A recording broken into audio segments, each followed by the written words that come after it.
Hello students, आज हम पढ़ेंगे नेक्स्ट टॉपिक। इससे पहले हम पढ़ चुके हैं मेंडलिज्म का पार्ट फर्स्ट, जिसमें हमने जीन वर्सेस एलील के बारे में पढ़ा और मेंडल की हिस्ट्री देखी, उनके साथ क्या क्या हुआ, उन्हें किस प्रकार से अपने एक्सपेरिमेंट को अप्लाई किया और एक्सपेरिमेंट नतीजे तक पहुंचने के बावजूद भी उनको किसी तरह से पब्लिसिटी नहीं मिली।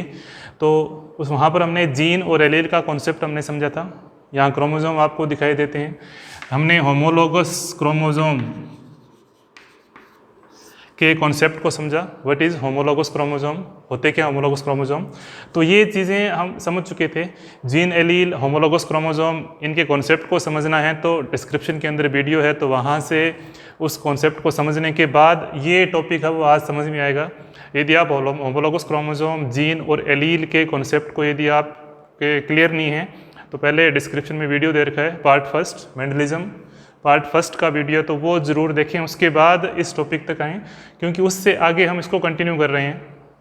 तो यहाँ पर एक मैंने ह्यूमन क्रोमोसोम का क्रोमोसोम नंबर 12 का एक मैंने पेयर दिखाया है। यहाँ पर कुछ स्ट्रक्चर यहाँ पर दिख रही है आपको क्रोमोसोम की, जिसके अंदर डिफरेंट एलील हैं। एलील कौन से, वो क्लियर आपको एलील्स क्या होते हैं, जो किसी करैक्टर को उसकी अपीयरेंस शो करते हैं क्रोमोसोम के ऊपर। तो यहाँ आई साइज़ का उस क्रोमोसोम के 12 के ऊपर मेनली क्या करते हैं, जीन जो हैं वो अलग अलग करैक्टर्स को अलग अलग क्रोमोसोम के ऊपर उसकी लोकेशन पाई जाती है। और ये इसकी क्या है, लोकस, ये क्या है एलील की लोकस, मतलब लोकेशन है। ये पर्टिकुलर एलील की लोकेशन फिक्स होती है। आई साइज, आई कलर, और ये ऐसे बना दिया। हम अपने दो एग्जांपल लेते हैं यहाँ पर, आई साइज और आई कलर का मैंने एग्जांपल लिया। यहाँ कोई भी जीन हो सकता है, एक्स वाई जेड, कुछ भी करैक्टर है वो एक्सप्रेस हो सकता है। दो एग्जांपल लेंगे तो हम आगे इस कॉन्सेप्ट को आगे लेकर चलते हैं। यहाँ हम समझेंगे इस कॉन्सेप्ट के द्वारा what is homozygous, what is heterozygous और what is hemizygous condition of chromosome. मतलब कि ये क्या होते हैं, क्रोमोसोम अपने आप को पेयर्ड करते हैं, वो होमोलोगस क्रोमोसोम होते हैं जिनके सेम टाइप की स्ट्रक्चर होती है, सेंट्रोमेर की पोजीशन, उनके ऊपर एलील पर्टिकुलर करैक्टर को एक्सप्रेस करने वाले जीन की लोकेशन, उसके हम एलील को डिफाइन कर सकते हैं, एलील क्या है, तो वो सब कुछ एक जैसा होता है, तो वो हम उसे क्या बोलते हैं, होमोलोगस क्रोमोसोम। जैसे यहाँ पर एक क्रोमोसोम मदर से, एक क्रोमोसोम मदर से किसी भी ऑर्गेनिज्म के अंदर आता है, तो मदर के ऊपर जो आई साइज का जीन जो एलील होगा, फादर के उसी क्रोमोसोम पे क्या होगा, उसको आई साइज का एलील होगा। इस तरह से मदर के ऊपर जिस लोकेशन के ऊपर आई कलर होंगे, उसी के अकॉर्डिंग फादर के भी उसी लोकेशन के ऊपर कौन से जीन होंगे, आई कलर के जीन होंगे। तो वो क्रोमोसोम क्या करते हैं, आपस में पेयरिंग करते हैं, और ऐसे क्रोमोसोम को हम क्या बोलते हैं, होमोलोगस क्रोमोसोम। तो इसमें ज़्यादा आपने समझना है तो पहले वीडियो उसको समझ सकते हैं। तो आगे चलते हैं। ये पर्टिकुलर लोकेशन है। आई साइज जो होती है, मतलब कि हम देखते हैं कुछ लोगों की आंखें बड़ी होती है, कुछ लोगों की आंखें छोटी होती है, कुछ की आंखें मीडियम साइज़ की होती है। तो उसके आई साइज़ को रिप्रेजेंट करने वाला जीन जो होता है वो एल कंडीशन में होता है, उसे एल जीन अपने बोल सकते हैं, उसका नाम दे दिया एल। एल मीन्स बड़ा, तो एल का मतलब यहाँ पे ये कंडीशन एल है और यहाँ पर भी एल है, इसका मतलब ये कंडीशन क्या होगी, यहाँ पर एल एल कंडीशन में होगी। दोनों एलील सेम नेचर के हैं, मतलब कि दोनों जीन जब बड़ी आंखों वाले हैं तो संतान के अंदर आंखें क्या होंगी, नेचुरली बड़ी ही होंगी। मतलब कि जहाँ से जो फादर और मदर के क्रोमोसोम लेकर आ रहा है, तो एक क्रोमोसोम मदर से लेके आया, एक क्रोमोसोम फादर से लेके आया, और दोनों के अंदर जीन कैसे हैं, उसके बड़ी आंखों वाले हैं, तो संतान की आंखें हमेशा बड़ी ही होंगी, वो छोटी या मीडियम साइज़ की नहीं होंगी। उसके बाद आई कलर का हम देखें। आई कलर को निर्धारित करने के लिए यहाँ पर दो जीन काम करते हैं। यहाँ पर तो एक ही जीन था, वो दो जीन एक लोकेशन पर स्थित होते हैं, एक F और B। तो हम देखते हैं कि आई का जो साइज़ है वो लगभग 3 ही साइज़ में आंखें मिलती हैं, कुछ बड़ी, मीडियम और छोटी। जैसे चाइनीज़ हैं उनकी आंखें बहुत छोटी होती हैं, इंडियंस की आंखें कुछ बड़ी हैं और यूरोपियन कंट्री की साइज़ है वो मीडियम, यूरोपियन कंट्री के जो लोग हैं वहाँ पर उनकी आँखें क्या है, मीडियम साइज़ की है, ना छोटी है ना बड़ी हैं। तो हम ये देख सकते हैं कि आई का साइज़ जो है वो पर्टिकुलर जीन पे डिपेंड करता है, उसको एल जीन बोलते हैं। तो एल बड़े, दोनों एल बड़े हैं, इसका मतलब लार्ज है, मतलब कि दोनों आँखें बड़ी हैं, इसका मतलब संतान के दोनों जीन जो बड़े जीन लेकर आ रहे हैं फादर और मदर से, तो वहाँ पर उसके संतान की आंखें भी क्या होंगी, बड़ी होंगी। अब हम आगे समझते हैं कि what is homozygous, what is heterozygous, what is hemizygous. तो यहाँ से ये कॉन्सेप्ट है वो आपको इजीली समझ में आएगा। अब मान लो आई कलर कुछ की डार्क ब्राउन आंखें होती हैं, कुछ की थोड़ी सी हल्की ब्राउन होती हैं, कुछ की और हल्की भूरी होती हैं, कुछ की ब्लू आइज होती हैं, कुछ की ग्रीन आइज होती हैं। तो ये जीन की क्वांटिटी पर डिपेंड करता है। हमारे मेंटलिज्म में कॉन्सेप्ट आएगा एक क्वांटिटेटिव जीन, तो वहाँ अपन इजी तरीके से समझेंगे। अभी यह समझ लो कि यहाँ पर दो जीन जो हैं वो आई कलर को निर्धारित करते हैं। दो जीन फादर से आएंगे, दो जीन मदर से आएंगे। तो उनकी दोनों जीन यदि सेम टाइप के हैं, दोनों जीन की जो जीन है वो सेम स्ट्रक्चर के हैं, लोकेशन तो सेम होगी क्योंकि वो एलील है उसका, वो पर्टिकुलर उस लोकेशन के लिए बना है, वो लोकस जो है। उसके अंदर जीन की प्रकृति कैसी है, मैंने आपको बताया था कि जीन की नेचर कैसी, उसके अकॉर्डिंग वो एलील एक्सप्रेस होता है। तो यहाँ पर एफ बी जीन दोनों सेम टाइप के जीन लेकर है, इसका मतलब उनके जो आंखें हैं संतान की वो उनके जैसी ही होंगी, उसमें कुछ भी चेंज नहीं होगा। इस तरह की कंडीशन को हम बोलते हैं होमोजाइगस कंडीशन ऑफ क्रोमोसोम या जीन। होमोजाइगस कंडीशन मतलब कि सेम टाइप के जीन है, उसमें किसी भी तरीके से कोई चेंज नहीं होता। मतलब कि जीन की नेचर है, उसका फ्लेवर है, दोनों का एक जैसा है, दोनों का स्वाद एक जैसा आएगा। जैसे हम दो अलग अलग बर्तन में चाय बना रहे हैं, दोनों में सेम टाइप का मटेरियल डाला, इसका मतलब चाय कैसी बनेगी, बिल्कुल वैसी ही बनेगी जो सेम मटेरियल की है, तो दोनों में एक जैसी चाय बनेगी।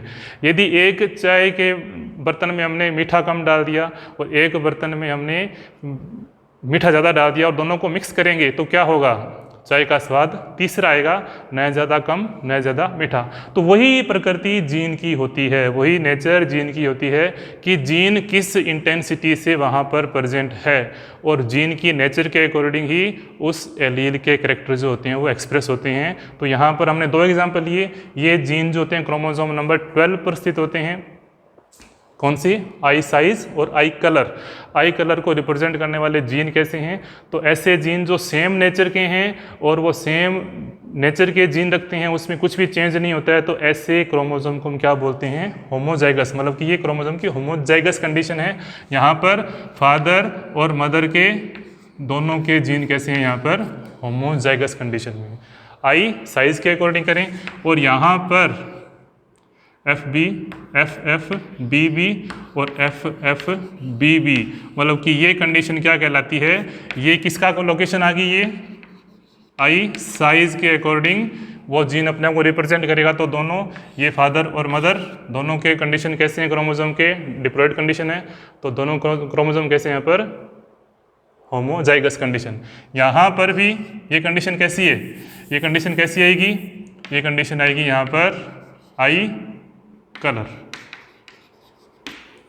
तो इसको हम क्या बोलते हैं, होमोजाइगस कंडीशन, जिसमें सेम टाइप के जीन जो होते हैं वहां पर अपने आप को रिप्रेजेंट करते हैं। अब हेटेरोजाइगस क्या होता है, नेक्स्ट डायग्राम में हम देखें तो यहाँ पर यदि ये एल को रिप्रेजेंट करता है तो यहाँ पर इसका कलर मैंने थोड़ा वाइट कर दिया, इसका मतलब यहाँ पे जीन की नेचर अलग है। आई साइज का जीन तो यहाँ पर आएगा, लेकिन उसकी नेचर जो है वो थोड़ी सी क्या होगी, अलग हो गई। यहाँ पर मिक्स टाइप की कंडीशन है, मतलब कि यहाँ पर आई का साइज जो है यहाँ पर उस संतति के अंदर या उस संतान के अंदर ये कंडीशन आएगी। ये कंडीशन आएगी तो मतलब कि ये इस कंडीशन को हम बोलते हैं हेटेरोजाइगस कंडीशन। ये क्या होगा, आई साइज। तो यहाँ पर क्या होगा, लार्ज साइज आंखें बड़ी होंगी, यहाँ पर ना आंखें बड़ी होंगी ना छोटी होंगी, यहाँ पर मीडियम साइज की आंखें होंगी। ये क्यों हुई, किस प्रकार से हुई, तो मेंडलिज्म के अलावा और कॉन्सेप्ट हैं वो हम पढ़ेंगे, वो मेंडलिज्म के अंदर पढ़ेंगे।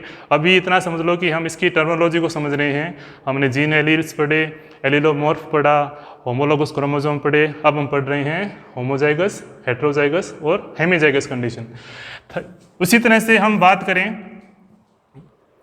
आई कलर की, किसकी बात करें, आई कलर की। यहाँ पर सभी सेम थे, यहाँ पर कंडीशन क्या थी आई कलर की सभी की, यहाँ पर एफ और बी कंडीशन थी। यहाँ पर उनकी जीन की मात्रा कैसी है, तो यहाँ अलग अलग इंटेंसिटी के जीन है वो प्रेजेंट होंगे। यहाँ पर यदि ये सभी के सभी प्रेजेंट होते हैं तो वो डार्क ब्राउन मतलब कि काली आंखों जैसा स्ट्रक्चर है वो दिखेगा, क्योंकि पिगमेंटेशन है, जीन की मात्रा जैसी होगी पिगमेंटेशन उतना ही ज़्यादा होता चला जाएगा। तो यहाँ पर हमें अनेक कंडीशन मिलेगी। एक कंडीशन ये हो सकती है, ये तो किस में आ गया, होमोजाइगस कंडीशन में आ गया। इसके अलावा जो कंडीशन हमें मिलेगी यहाँ पर ये हो सकता है, या फिर ये मान सकते हैं कि यहाँ पे हेटेरोजाइगस कंडीशन किस किस में हो सकता है। एक कंडीशन ये हो सकती है, देखो एक जीन तो, और दूसरा जीन क्या होगा, उसका कैरेक्टर जो होगा थोड़ा सा अलग होगा। इस कंडीशन को हम बोलते हैं डोमिनेंट, और इस कंडीशन को हम बोलते हैं रिसेसिव। डोमिनेंट प्रभावी और रिसेसिव मीन्स अप्रभावी।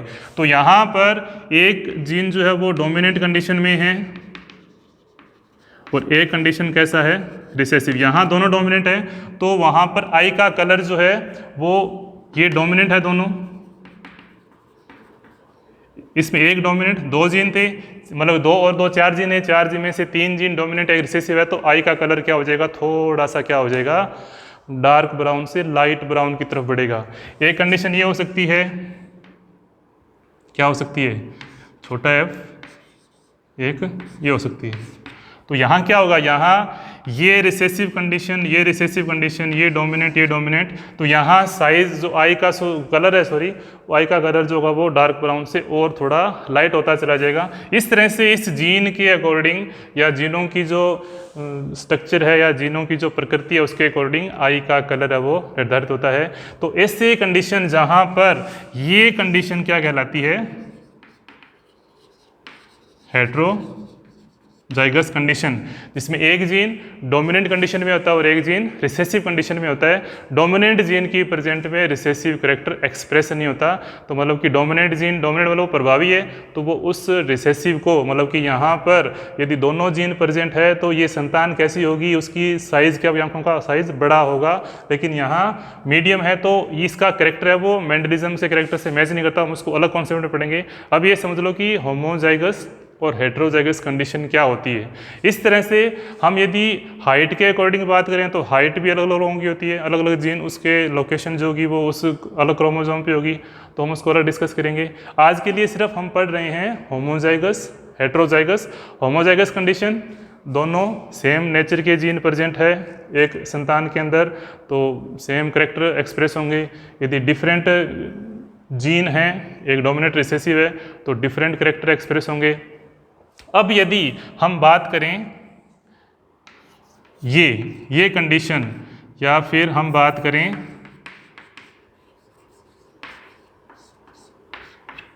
ये भी किस कंडीशन में होते हैं, होमोलोगस रिसेसिव, मतलब कि इसमें होमोलोगस रिसेसिव है।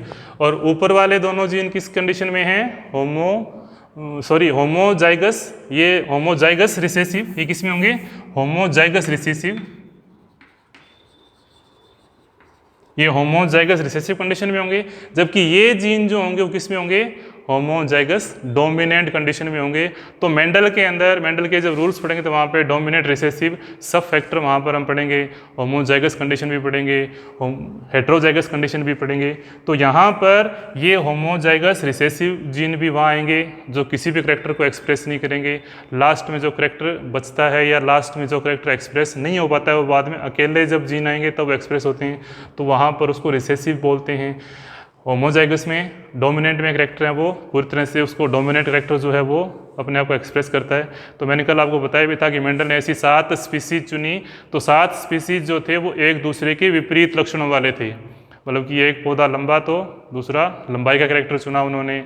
पौधों की स्थिति, पौधे के ऊपर फूल की स्थिति, पौधे के ऊपर जो है फली का रंग, पौधे के ऊपर फूल का रंग, इस तरह से वो करेक्टर है, वो हम नेक्स्ट चैप्टर में पढ़ेंगे, नेक्स्ट टॉपिक में पढ़ेंगे। आज हम मेंडल की टर्मिनोलॉजी को समझते हैं। तो ये दो चीज़ है, होमोजाइगस और हेटेरोजाइगस। वो होमोलोगस क्रोमोसोम के ऊपर ही होंगे, लेकिन जीन की नेचर के अकॉर्डिंग क्रोमोसोम जो होते हैं वो, या उसके जीन जो होते हैं वो होमोजाइगस कंडीशन में आते हैं या फिर हेटेरोजाइगस कंडीशन में आते हैं। तो कंफ्यूज नहीं होना है, होमोलोगस समझात, ये क्रोमोसोम होमोलोगस है, लेकिन उसके ऊपर जीन पाए जाते हैं, उस जीन के अकॉर्डिंग वो होमोजाइगस हो सकता है या फिर हेटेरोजाइगस हो सकता है। थर्ड जो पॉइंट है वो है हेमीजाइगस। हेमीजाइगस क्या होता है, ये समझने के लिए आपने 9th या 10th क्लास में लिंग निर्धारण, सेक्स डिटर्मिनेशन पढ़ा। सेक्स डिटर्मिनेशन में टोटल ह्यूमंस के अंदर 46 क्रोमोसोम पाए जाते हैं, जिसमें 23 पेयर्स होते हैं। इसका मतलब उसमें 22 पाए जाते हैं ऑटोसोम्स, मतलब कि वो ऐसे कैरेक्टर्स को लेकर जाते हैं जो अलग अलग eye size, eye colour, hair colour, जो अलग अलग क्रोमोसोम में प्रेजेंट होते हैं, हाइट, अलग अलग जीन्स उसके अलग अलग क्रोमोसोम प्रेजेंट होते हैं। तो ऐसे ऑटोसोम्स जो सभी में कॉमन होते हैं, मतलब कि वो मेल और फीमेल के अंदर वेरी नहीं करते। हाइट भी मेल के अंदर अलग हाइट है, कलर है, साइज है, आई साइज है, हेयर कलर है, तो वो कॉमन कैरेक्टर है उसके अंदर, मेल और फीमेल में वो कॉमन पाए जाते हैं। जबकि दो क्रोमोसोम जो होते हैं उनको बोलते हैं एलोसोम। ये क्या करेगा, कॉमन कैरेक्टर को, ये क्या करेगा, सेक्स को डिटरमाइन करेगा, लिंग का निर्धारण करता है। तो यहाँ पर ये एलोसोम्स एक्स कंडीशन में हैं तो वो फीमेल को रिप्रेजेंट करता है, ये एक्स वाई कंडीशन में है तो वो मेल को रिप्रेजेंट करता है। ये इसका अलग से जोड़ा बनता है, लेकिन दोनों की स्ट्रक्चर जो होती है वो अलग होती है। यदि हम एक्स वाई की बात करें, एक्स में तो क्या हम क्रोमोसोम के जोड़े बनाएंगे, एक्स वाई कंडीशन में क्या होता है, इस क्रोमोसोम के स्ट्रक्चर यदि बनाए हम,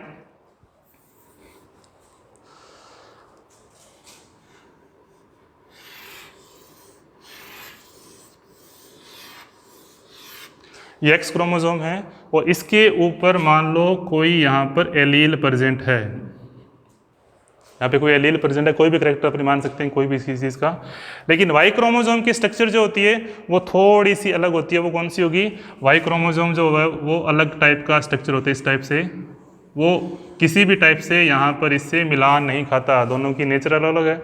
तो यहाँ पर ये एक्स क्रोमोसोम और वाई क्रोमोसोम, तो यहाँ पर जो एलील है वो उसके साथ वाले एलील वाले क्रोमोसोम कहीं पर भी नहीं पाए जाते। तो वहाँ पर वो वाई क्रोमोसोम यदि मेल के अंदर आ रहा है तो उसको पेयरिंग करने मजबूरी हो जाए, क्योंकि बाकी 22 जोड़े अपने जोड़े बना चुके होते हैं। तो वो लास्ट में फिर वो क्या करता है, एक्स और वाई के साथ कंपैरिजन अपने साथ जोड़ा बना लेता है। लेकिन यहाँ पर इस जीन के, इस क्रोमोसोम के जो जीन हैं वो जिस एलील को एक्सप्रेस कर रहे हैं या इस कैरेक्टर को एक्सप्रेस कर रहे हैं, तो इसके एलील यहाँ पर मैच नहीं खाते। तो यहाँ पर एक्स क्रोमोसोम जो होता है वो हेमीजाइगस कंडीशन में होता है मेल के अंदर। फीमेल में दोनों क्रोमोसोम एक्स होते हैं तो सेम होंगे, तो वो आसानी से होमोजाइगस कंडीशन में अपने आप को शो कर देंगे। लेकिन यहाँ पर एक्स क्रोमोसोम इसके साथ किसी भी तरीके से सिमिलरिटी नहीं होती, एलील के प्रति, जीन के प्रति, स्ट्रक्चर के प्रति कहीं पर भी नहीं मेल खाता।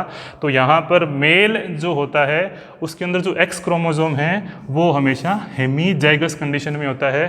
तो इस तरह से ये कैरेक्टर जो होते हैं वो एक्सप्रेस होते हैं। अब कैरेक्टर एक्सप्रेस होने पर हम उनका जो एवोल्यूशन करते हैं, हम उनको जो स्टडी करते हैं, उसके बेसिस पे दो टाइप के कैरेक्टर को हम देखते हैं, या दो टाइप के कैरेक्टर हैं वो हम स्टडी करते हैं। एक होता है फिनोटाइप और एक होता है जीनोटाइप। हम कोई भी संतति जब रिप्रोडक्शन होगा, नई संतान बनेगी, तो वहाँ पर दो टाइप के कैरेक्टर हैं, वो उन जीन के एक्सप्रेशन के आधार पर, वो जीन किस प्रकार से अपने को एक्सप्रेस कर रहे हैं उसके आधार पर दो टाइप के कैरेक्टर हम पढ़ते हैं। एक तो फिनोटाइप मीन्स एक्सटर्नल कैरेक्टर, मतलब कि एक्सटर्नल कैरेक्टर, और जीनोटाइप मीन्स हमारी, इसके अंदर ये देखते हैं कि वो ब्राउन आंखों के कई चीज़ें आएंगी, मतलब कि डार्क ब्राउन का तो एक ही लॉजिक आएगा, जैसे हम ये माने ये डार्क ब्राउन को रिप्रेजेंट कर रहा है, ठीक है। लेकिन ब्राउन के अंदर तो हम क्या बोल देंगे, डार्क ब्राउन। लेकिन यहाँ पर अगर ये रिप्रेजेंटेशन हो रहा है तो यहाँ पर उस आंखों के कलर को हम फिनोटाइप में तो क्या बोलेंगे, ये ब्राउन बोलेंगे, इसे क्या बोलेंगे, डार्क ब्राउन। यहाँ पर ब्राउन है, लेकिन यहाँ पर हम ब्राउन तो बोलेंगे, वो उसका फिनोटाइप है, लेकिन उसके बेस पे वो ब्राउन किस टाइप का है, उसमें जीन की नेचर कैसी है, हम जीन की नेचर को स्टडी करके देखते हैं, तब वो उसको बोलते हैं जीनोटाइप। जेनेटिक कैरेक्टर कैसे आ रहे हैं, इसमें कितने डोमिनेंट है, कितने रिसेसिव, क्योंकि कैरेक्टर तो वो डोमिनेंट को एक्सप्रेस करेगा, लेकिन डोमिनेंट में रिसेसिव कितने जीन आ रहे हैं, उसके अकॉर्डिंग वहाँ पे उसकी स्टडी करने को हम क्या बोलते हैं, जीनोटाइप। मतलब कि जीन के लेवल पर उसके लक्षणों के आंतरिक जीन कहाँ कहाँ से आ रहे हैं, उसकी स्टडी को हम या उसके कैरेक्टर को हम स्टडी करते हैं और उसको इवोल्यूशन करते हैं, उसको इवोल्यूट करते हैं, तो उसे हम क्या बोलते हैं, जीनोटाइप। तो आज हमने जो चीज़ पढ़ी, homozygous condition, heterozygous condition, hemizygous condition, phenotype, genotype. तो एलील और जीन हम पढ़ चुके हैं पहले, लोकस पहले हम पढ़ चुके हैं, होमोलोगस क्रोमोसोम पढ़ चुके हैं। तो आज के लिए हमारा टॉपिक है वो यहीं कंप्लीट होता है। नेक्स्ट टॉपिक में हम मेंडल के एक्सपेरिमेंट पढ़ेंगे, किस प्रकार मेंडल ने अलग अलग स्पीसीज़ के प्लांट लिए, उनके कौन कौन से एलील लिए, वो विपरीत लक्षणों वाले थे, उन करैक्टर को किस प्रकार उन्होंने हाइब्रिड किया, हाइब्रिडाइजेशन क्या होता है, वो सब हम पढ़ेंगे नेक्स्ट टॉपिक के अंदर। तो आज के लिए इतना ही। यदि टॉपिक समझ में आए तो वीडियो को लाइक करें और चैनल सब्सक्राइब करें। धन्यवाद।